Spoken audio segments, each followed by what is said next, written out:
वाले हैं झारखंड बोर्ड, या तो जिसे जेक बोर्ड के नाम से जाना जाता है। तो जेक बोर्ड का मैथ का मॉडल सेट जो कि 2023 में प्रकाशित किया गया था। तो इसमें सबसे पहला क्वेश्चन पूछा गया है क्या कि 140 को अभाज्य गुणनखंडों के गुणनफल के रूप में लिखा जा सकता है। मीनिंग आपको दिया गया है क्वेश्चन नंबर 1 में 140, क्या दिया हुआ है 140, और बोला गया है क्या कि इसको जब हम लोग अभाज्य गुणनखंड करेंगे तो वो किस रूप में आएगा ये हम लोग को बताना है। तो इसके लिए क्या करेंगे, इसको गुणनखंड करेंगे। ये 2 से कट रहा है तो काट देते हैं, तो 2 सते 14 जीरो, फिर 2 तिया 6, एक बचा इसको दे दिया तो 2 बचे 10। अब 2 से नहीं कटेगा तो 3 से चेक करेंगे, तो 3 से भी नहीं कट रहा है, तो 5 से कट रहा है तो 5 से काट देते हैं, 5 सते 35। तो इसलिए मेरा 140 आया, उसका अभाज्य गुणनखंड कितना आया, तो 2 इंटू 2 इंटू 5 इंटू 7 है ना। तो देखिए कि यहाँ ये जो है ये वाला किस पर है, किस ऑप्शन पे ये वाला दिया हुआ है। तो हम लोग को यहाँ 3 पर इतना दिया हुआ है, इसलिए क्वेश्चन नंबर 1 का 3 ऑप्शन सही होगा। अब क्वेश्चन नंबर 2 में हम लोग को बोला गया है क्या कि एक धनात्मक संख्या 6q + 5 के रूप का है, यह एक संख्या निम्न में से क्या है, करके 4 गो ऑप्शन दिया हुआ है। तो देखिए तो क्या चीज दिया हुआ हम लोग को, दिया गया है हम लोग को कितना 6q + 5, और इसके बारे में पूछा गया है कि क्या ये संख्या सम संख्या है, विषम संख्या है, अपरिमेय संख्या है या तो जीरो है। तो पहले देखते हैं सम संख्या। सम संख्या किसको कहते हैं, जो 2 से पूरा पूरा कट जाता है। तो अगर इसको हम 2 से पूरा पूरा काटने सकेंगे तो कहेंगे सम है, 2 से पूरा पूरा नहीं कटेगा तो हम जान जाएंगे कि ये सम संख्या नहीं है। तो जब 2 से भागा करना चाहेंगे तो ये पार्ट तो कट जाएगा, 2 तिया 6 ये वाला कट जाएगा ना, लेकिन ये तो नहीं कटेगा। इसलिए हमको समझ में आया कि ये क्या है, एक विषम संख्या है। इसलिए क्वेश्चन नंबर 2 का जो होगा वो बी नंबर सही होगा, इसका बी नंबर सही होगा। इसका कौन था, इसका सी नंबर सही होगा, है ना। अब आइए क्वेश्चन नंबर 3। क्वेश्चन नंबर 3 में बोला गया है क्या कि एक संख्या दिया गया है 5 + 2√3, है ना। इस तरह आपको एक संख्या दिया गया है, ठीक है। तो बोला है क्या कि ये जो संख्या है वो किस प्रकार की संख्या है, परिमेय संख्या है, विषम संख्या है, अपरिमेय संख्या है, सम संख्या है। तो हम लोग जानते हैं कि एक परिमेय संख्या और एक अपरिमेय संख्या को गुना करते हैं तो बनता है क्या, अपरिमेय संख्या। इसलिए ये पूरा क्या हो गया, मेरा अपरिमेय संख्या हो गया। और हम लोग ये भी पढ़े हैं कि एक अपरिमेय संख्या और एक परिमेय संख्या दोनों को जोड़ेंगे तो क्या बनता है, अपरिमेय संख्या। इसलिए ये पूरा क्या हो गया, हम लोग का अपरिमेय संख्या हो गया। इसलिए इसका सही जवाब होगा हम लोग का सी नंबर, अपरिमेय संख्या। अब आते हैं क्वेश्चन नंबर 4। क्वेश्चन नंबर 4 में हमको बोला गया है क्या कि दो धनात्मक पूर्णांक ए तथा बी दिए रहने पर यदि अद्वितीय पूर्णांक संख्या q तथा r विद्यमान है तो निम्न में से कौन सा कथन सत्य है। तो ये तो हम लोग जानते हैं कि इतना इक्वल टू क्या होता है, कि मतलब मेरे पास एक संख्या दिया हुआ है a और b, ठीक है। तो अद्वितीय रूप से क्या है, मेरा q और r है। तो ये तीनों के बीच में क्या संबंध है, तो हम लोग पढ़े हैं कि a इक्वल टू क्या होता है, bq + r। इसमें कंडीशन भी था ना, तो कंडीशन क्या चीज था उसको छोड़ देते हैं। यहाँ पर हम लोग को a equal to bq + r, जो यहाँ पर ऑप्शन दिया हुआ वही सही होगा। तो यहाँ पर मेरा बी नंबर जो है वो इतना ऑप्शन दिया गया है, मतलब कि क्वेश्चन नंबर 4 का बी जो रहेगा वो हम लोग का सही जवाब है। अब आइए अगला क्वेश्चन नंबर 5 में दिया गया है क्या कि यदि किसी बहुपद के शून्यकों का योग तथा गुणनफल, मतलब कि शून्यक का योग मतलब कि अल्फा प्लस बीटा जो है वो आपको दिया गया है क्या, शून्यकों का योग 3 है, और गुणनफल मतलब alpha into beta equal to क्या दिया हुआ है, और ये क्वेश्चन नंबर 5 का चल रहा है ना। अल्फा इंटू बीटा जो है वो दिया हुआ है मेरा -2। तो हमको बताना है क्या कि द्विघात बहुपद क्या होगा। तो हम लोग एक फॉर्मूला जानते हैं कि द्विघात बहुपद बराबर क्या होता है, x² - alpha plus beta into x plus alpha into beta. ये फार्मूला हम लोग जानते हैं, बस इसी फार्मूला में ये वैल्यू को पुट कर देंगे तो हम लोग का आंसर आ जाएगा। तो चलिए वैल्यू पुट करते हैं। यहाँ x² किए माइनस में अल्फा प्लस बीटा, कितना है मेरा, अल्फा प्लस बीटा 3 है तो 3 किए, फिर x है तो x, फिर प्लस अल्फा इंटू बीटा, तो अल्फा इंटू बीटा कितना मेरा -2। तो आपको समझ में आ गया होगा आंसर कितना होने वाला है, x square minus 3x plus minus minus में 2। तो इस तरह से इसका कौन सा ऑप्शन सही होगा आप लोग भी देखिए। तो यहाँ पर दिया हुआ है सी, तो सी नंबर जो होगा वो हम लोग का सही हो जाएगा। तो ये आपको क्लियर हो गया होगा। अब आते हैं क्वेश्चन नंबर 6। क्वेश्चन नंबर 6 में एक फिगर दिया गया है इस तरह से, जो कि लगभग इस तरह से दिया हुआ है और पूछा गया है क्या कि इसमें px किसी बहुपद px के लिए ग्राफ आकृति में दिया गया है, बहुपद के शून्यकों की संख्या कितनी होगी। तो इसमें शून्यकों की संख्या कैसे जानते हैं, तो ये वाला पॉइंट को गिन करके ना जानते हैं। तो 1 2 3, तो इसका शून्यकों की संख्या कितना होगा, तो 3 होगा। तो इसलिए इसका सही जवाब जो होगा वो मेरा डी हो जाएगा। तो मेरे अंदाज से ये 6 नंबर तक आपको समझ में आ गया होगा। अब 7 नंबर में आपको बोला गया है क्या, उसको देखिए। 7 नंबर में हम लोग को बोला गया है क्या कि एक बहुपद दिया हुआ है कितना, तो 4u दिया हुआ है। क्या दिया हुआ है, अच्छा ये क्वेश्चन नंबर मेरा है 7, क्वेश्चन नंबर 7। इसमें दिया हुआ है 4u स्क्वायर प्लस 8u, ठीक है। इसका शून्यक होगा क्या होगा, ये हमको पूछा गया है। तो हम लोग जानते हैं इसका शून्यक निकालने के लिए क्या करते हैं, इसको 0 के बराबर करते हैं, उसके बाद उसका गुणनखंड कर देते हैं, तो हम लोग का आंसर आ जाता है। तो गुणनखंड कैसे करेंगे, तो गुणनखंड के लिए सबसे पहले यहाँ पर जो उभयनिष्ठ है ना उसको बाहर ले लीजिए। तो 4 और u कॉमन है, तो उसको हम बाहर ले रहे हैं कॉमन। तो 4u हम बाहर ले लिए, तो कितना बचा मेरा, यहाँ से 4 निकल गया, 2 ठो u था, 1 ठो u बचा, तो 1 ठो u यहाँ मेरा रह गया, प्लस क्या बचा, 8 से मेरा 4 8 से मेरा 4 निकल गया, तो 4 दूनी 8 होता है, इसलिए यहाँ पर हो गया मेरा 2, और इधर क्या बचा मेरा 0, ये u तो बाहर निकल गया ना। तो इस हिसाब से मेरा कितना बन गया, ये 4u इंटू इतना इक्वल टू 0। अब इसका अर्थ ये है कि मेरा या तो ये पार्ट या तो ये पार्ट, दोनों में से कोई 0 है। तो इसलिए हम क्या लिखते हैं यहाँ पर, 4u इक्वल टू 0 और क्या चाहिए हुआ, u प्लस 2 इक्वल टू कितना मेरा 0। अब यहां से u बचाएंगे तो कितना हो जाएगा, तो 0/4, और यहां पर u बचाएंगे तो कितना हो जाएगा, माइनस में 2। तो 0 को ये u लिखा हुआ है ना u, अब ये 0 जो है, इस 0 को अगर हम 4 से डिवाइड करेंगे तो कितना आएगा, मेरा 0 ही आएगा। और ये तो अपना u का जो वैल्यू है -2, वो तो उतना ही है।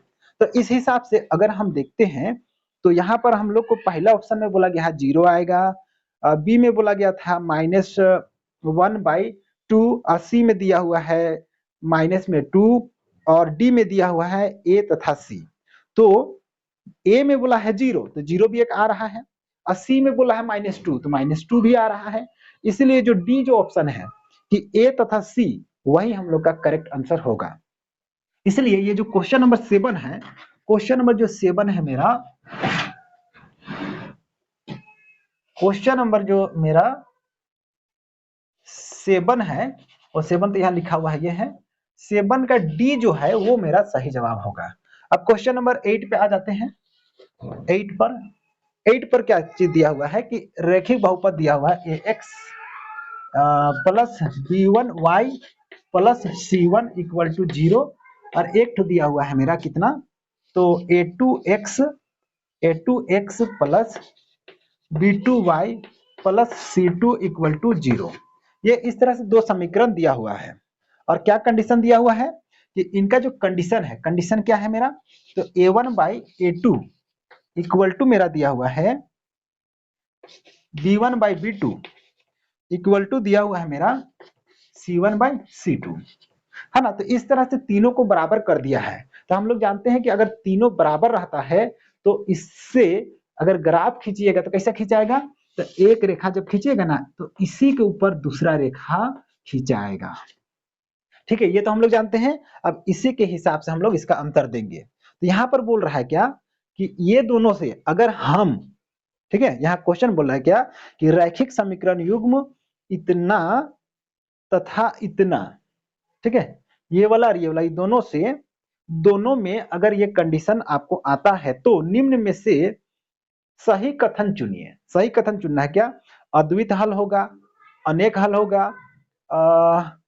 कोई हल नहीं होगा, दो हल होगा। तो हम लोग जानते हैं कि अगर रेखा एक के ऊपर एक चल रहा है तो दोनों रेखा जितना बिंदु पर टच करता है उतना ही हल।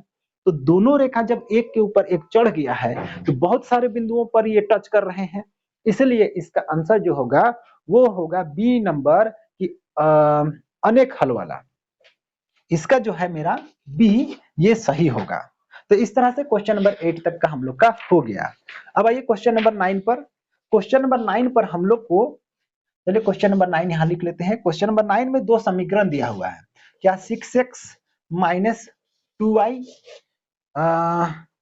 प्लस 9 इक्वल टू 0, एक समीकरण ये दिया हुआ है, और फिर दिया हुआ 3x minus Y plus 12 equal to 0।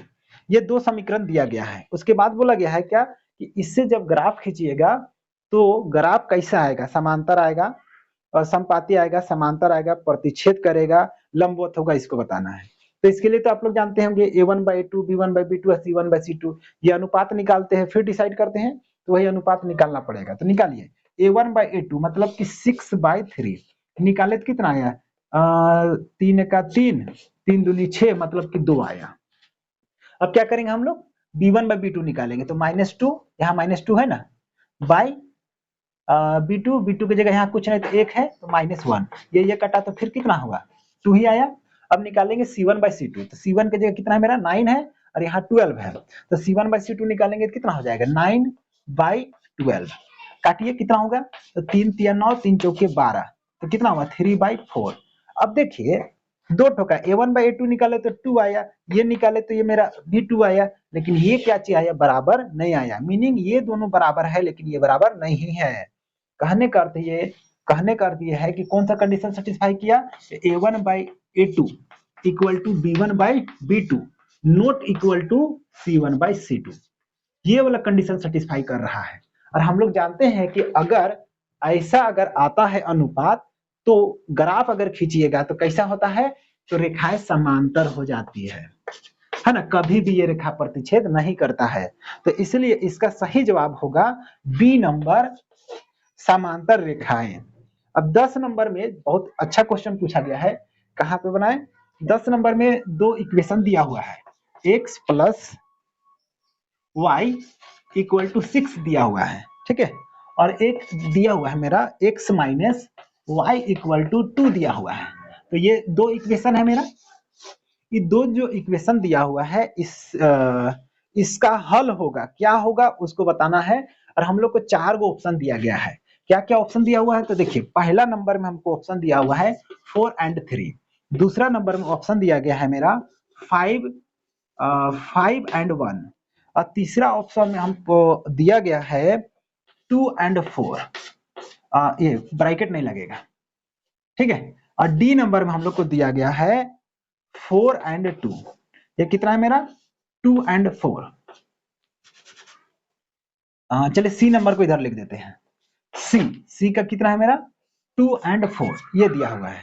तो ए बी सी और ये मेरा डी। तो हमको बोला गया है क्या कि ये जो समीकरण है ना, ये दोनों का हल ये में से ए बी सी और डी में से कौन होगा ये पूछा गया है। तो इसके लिए क्या करेंगे, हम लोग बारी बारी से इनका जो वैल्यू है ना इसको यहाँ पर डालेंगे, डाल करके चेक करेंगे कि एलएचएस और आरएचएस बराबर हो रहा है कि नहीं। अगर वैल्यू डालेंगे और एलएचएस और आरएचएस बराबर हो जाएगा, आप समझ जाइएगा कि क्या होगा, वो उसका हल होगा। अब चलिए यहाँ पे इसको डालते हैं। तो ये पहला क्या दे रहा है x और दूसरा दे रहा है क्या y, ये वैल्यू को यहाँ डालिए, तो यहाँ हो गया मेरा 4 प्लस y की जगह मेरा कितना है 3, तो 4 3 7, तो यहाँ इधर हो रहा है 7, इधर हो रहा है मेरा 6, तो क्या हो गया, ये बराबर नहीं आया। इसलिए हमको समझ में आया कि ये जो आंसर है वो नहीं है। अब आइए बी नंबर में क्या बोला है 5 और 1, क्या है 5 और 1, तो x के जगह में हम डालेंगे 5, यहाँ 5 डाले और यहाँ डाले 1, तो 5 और 1 को जोड़े तो कितना आया 6, तो 6 इक्वल टू 6, तो ये जो वैल्यू है वो इस समीकरण में बैठ गया। लेकिन क्या हल रहने से क्या होना चाहिए, दोनों समीकरण पे बैठना चाहिए। तो अब क्या करते हैं, ये जो वैल्यू है वो इस समीकरण में तो बैठ गया, लेकिन क्या करेंगे अब देखेंगे कि ये जो वैल्यू है वो इस समीकरण में बैठ रहा है या नहीं बैठ रहा है। तो यहाँ पर बोलता है x की जगह 5 माइनस y की जगह मेरा 1, तो 5 माइनस 1, तो 5 माइनस 1 करेंगे तो क्या आएगा 4, और इधर है मेरा 2, तो इधर हो रहा है 4, इधर आ रहा है 2, इसलिए हमको समझ में आया कि ये भी जो है मेरा ऑप्शन है वो मेरा गलत है। इसके बाद आता है हम लोग का सी नंबर, ये वाला, इसको भी चेक करते हैं कि ये इसका हल है कि नहीं।